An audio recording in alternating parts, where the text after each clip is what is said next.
Hey guys, so today I'm going to be doing a quick little video on something that I've been getting really into recently, which has been quadcopters. So, this is the quadcopter that I built right here. Um, as you can see, it's basically lots of spaghetti. And for the most part, that's fine right now. I've had no issues with it, with the numerous flights that I've flown. And I'm just going to be going over a little bit of what it is and maybe the future of what it will be. So what I did was all of these parts have been purchased off of Amazon, except for these propellers because there was a better deal on propellers on eBay. So I bought these specific propellers off of Amazon, but no, eBay. And then it came with a bunch of propellers from Amazon, which were technically actually better than these. But we'll get into that. So this frame is I believe it was the HJ 450. It's a clone of the DJI Phantom frame. It is fiberglass, impregnated plastic stuff. I'm using, actually this can come off now. I'm using 30 amp ESCs with Simon K that I also got off of Amazon. They were like 20 something dollars, about $30 for 4 ESCs, which is a pretty good deal. Ooh, I'm sorry, camera.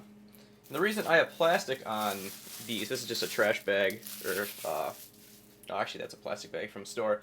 The reason these are on here are because I was going to fly in damp conditions, and one of the main things you want to protect from any moisture, if you are flying, is your ESCs, because if one of those gets a little bit of moisture between two contacts, it can catastrophically fail, start on fire, your quadcopter will fall out of the sky, wherever it was, and you're just screwed.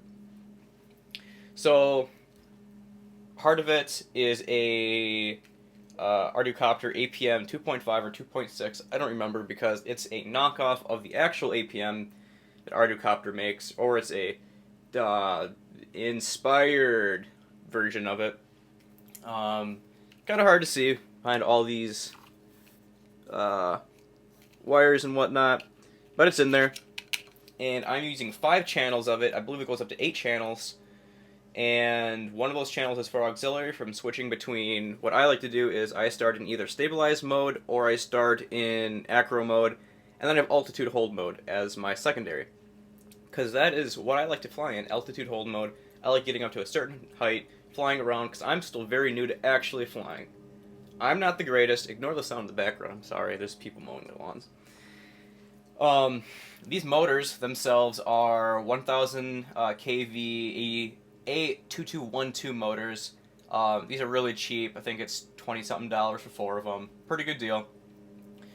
The APM that I bought came with a GPS module, which is literally just kind of taped on. I put a piece of paper between the bottom and stuff because there's some exposed leads, so it didn't touch this fiberglass because there are some metal exposed contacts.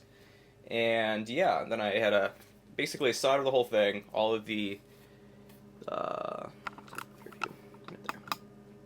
had to get solder up all these leads. And yeah, so far it flies pretty well. The receiver that I have is the Fly Sky, it's the FS T6, which is really cheap. I think this was like $50, $55, roughly like that. Comes with configurable whatnot and such. It takes 8 AA batteries. You can plug into the side right here if you want with 12 volts, which I have a custom 12 volt battery that I made. Also, really ghetto. It's okay though. And yeah, so that's this so far. It flies very well for what it is. It's kind of funny when it does fly. It's got this was connected to my KK2, which was the main flight controller for it before I switched to the APM. So it kind of dangles, and it's like it's lifelink, umbilical cord looking thing. It's kind of funny. I've crashed it a couple times into trees. It actually crashed one time into a pine tree, and I climbed up a pine tree, climbed the wrong one because there's a bunch of them right next to each other. I thought I got the right one, was the wrong one. Oh well. Climbed the next one, got it out of the tree. Life was good. I was sticky and gross, and got a bunch of red dots all over me that lasted like a week and a half. Not good. So yeah, what the future of this is going to be is I'm gonna eventually, I'm gonna buy some more servo leads, so these don't have to be super long because these are exponentially long, and they don't need to be that long. I want to get a better battery because the battery I'm using is a Turnigy 2.2 amp battery. Works very well, so it's 2200 milliamps, and for the most part works pretty well. I had to make this little connector out of the XT60s because I wired it up with a male because I got all the parts before the battery. I got the battery last out of everything, and I wired this up with the XT60 first, and then I'm like, I'm not going to rewire it with a female, or actually technically this is the female, even it looks like more like a male. This is the male, so I had to make a male to male to go into the female to go that. Oh my god. Oh well. Works very well still. I want to find a better mounting form for the battery because I don't want it to be on top. I kind of want it to be in here, but people are like, oh, you should probably put your flight controller in there. But I want to be able to have easy access to the flight controller if I want to switch it out with my KK2, because sometimes I like flying with that. I don't want the battery in the bottom because it can get scraped off. Basically, I don't want to mount anything to the bottom. Size is the best so far. And yeah, I'm going to be eventually I ordered a 5.8 gigahertz Boss Cam transmitter and receiver and a 700 TV line generic camera, both off of Amazon. So everything that you see here can technically be purchased off of Amazon. I think altogether it's $250 to $300 minus the battery charger. This battery is only $15, pretty decent deal. Transmitter about 50 to 60. This was 50 to 60. I think this was actually $60 for the APM with the GPS. It could do altitude hold. It could do GPS lock. It can do loiter mode. All that jazz. The motors and propellers and ESCs. The original ESCs. One of the ESCs broke, or was not functional completely when I got it, so I had to order new ones. And it was $70 for basically everything you needed minus the flight controller and this.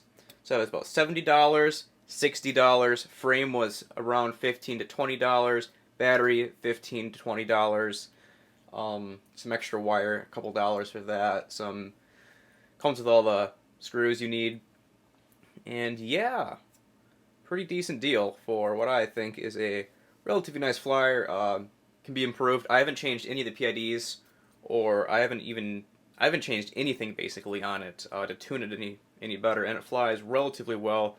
I'll put some eventually I'll put up some flight of it with its how it flies right now. It flies very well with these 10-inch props, 10 by 4.5 pitch props.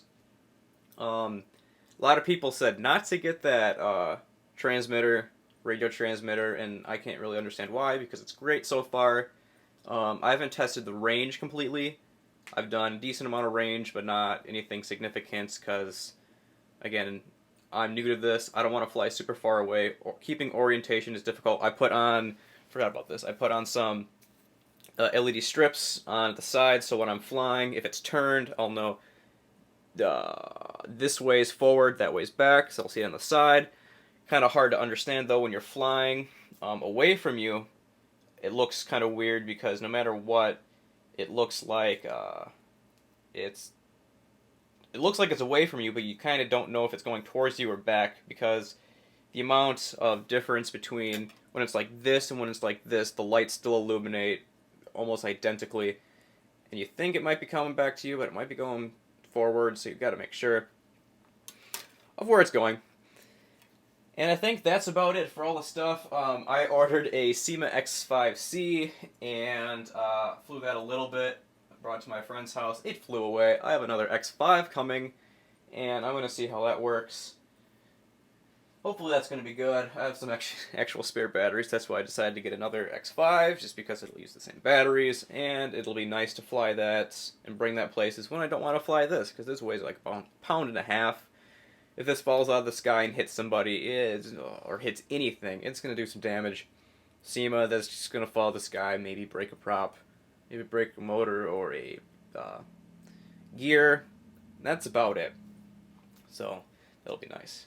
Fly that indoors too. Could fly this indoors. I'm scared to, especially in my little room and living room and everything, because not good for these blades. These are huge. Spin pretty fast. So yeah, that's about everything. If you have any questions about any of the parts, please leave a comment, and I'll have some video of this flying soon. I like to fly in altitude hold because I like taking out all of the difficulty of keeping it at a certain level. So if it's high up in the sky, I can just leave it there, fly it around, and it's like, oh no, it's getting close to a tree. I just bring it back. I don't have to worry about it ducking down into the tree or flying too high into the tree. I just bring it back, and it takes my mind at ease from the throttle. So have a good day, everybody. Talk to you guys later. Bye.